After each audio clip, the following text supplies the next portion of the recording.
نبی کریم کی حدیث ہے۔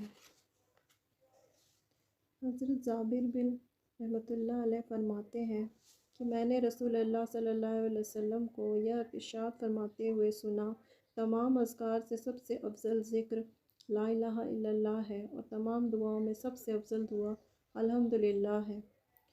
فائدہ: لا الہ الا اللہ سب سے افضل اس لیے ہے کہ سارے دین کا دار و مدار اسی پر ہے۔ اس کے بغیر نہ ایمان صحیح ہوتا ہے اور نہ کوئی مسلمان بنتا ہے۔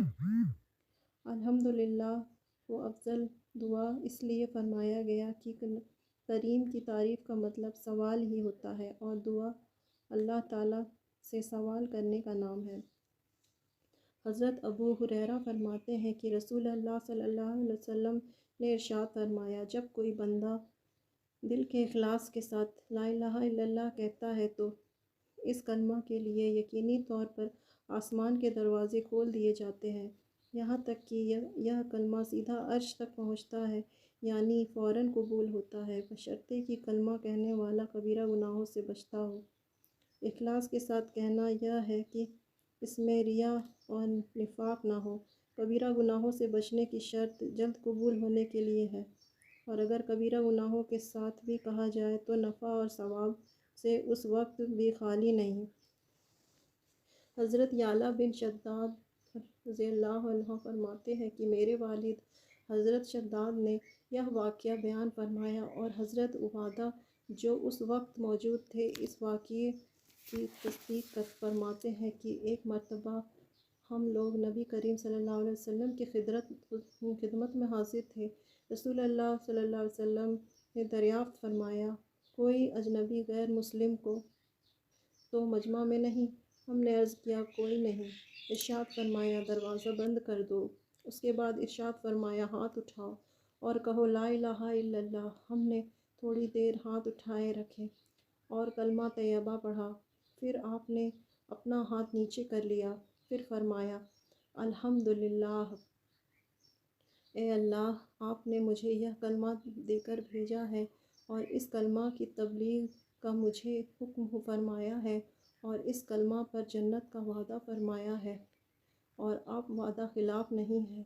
اس لیے اس کے بعد رسول اللہ صلی اللہ علیہ وسلم نے ہم سے فرمایا، خوش ہو جاؤ، اللہ تعالیٰ نے تمہاری مغفرت فرما دی۔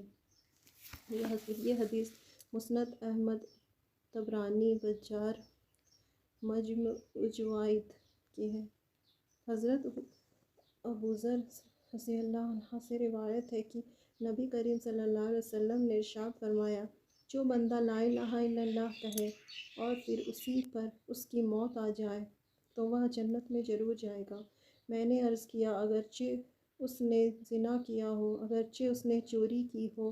آپ صلی اللہ علیہ وسلم نے ارشاد فرمایا، ہاں، اگرچہ اس نے زنا کیا ہو، اگرچہ اس نے چوری کی ہو۔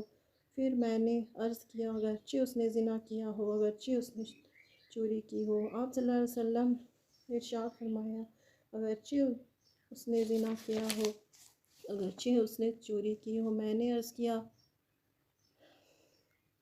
آپ ابوذر کے محترم وہ جنت میں ضرور جائے گا۔ عربی زبان کا ایک خاص محاورہ ہے، اس کا مطلب یہ ہے کہ اگر تمہیں یہ کام ناگوار بھی ہو اور تم اس کا نہ ہونا بھی چاہتے ہو، تب بھی یہ ہو کر رہے گا۔ حضرت ابوذر کو حیرت تھی کہ اتنے بڑے بڑے گناہوں کے باوجود جنت میں کیسے داخل ہوگا، جبکہ تقاضا یہی ہے کہ گناہوں پر سزا دی جائے۔ لہٰذا نبی کریم صلی اللہ علیہ وسلم نے اس کی حیرت دور کرنے کے لیے فرمایا، خواہ ابوذر کو کتنا ہی ناگوار گزرے، وہ جنت میں ضرور داخل ہوگا۔ اب اگر اس نے گناہ بھی کیے ہوں گے تو ایمان کے تقاضے سے وہ توبہ استغفار کر کے گناہ معاف کرا لے گا، یا اللہ تعالیٰ اپنے فضل سے معاف فرما کر کسی عذاب کے ہی یا گناہوں کی سزا دینے کے بعد بہرحال جنت میں ضرور داخل فرمائیں گے۔ علماء نے لکھا ہے کہ اس حدیث شریف میں کلمہ لا الہ الا اللہ کہنے سے مراد پورے دین و توحید پر ایمان لانا ہے اور اس کو اختیار کرنا ہے۔ السلام علیکم ورحمۃ اللہ وبرکاتہ۔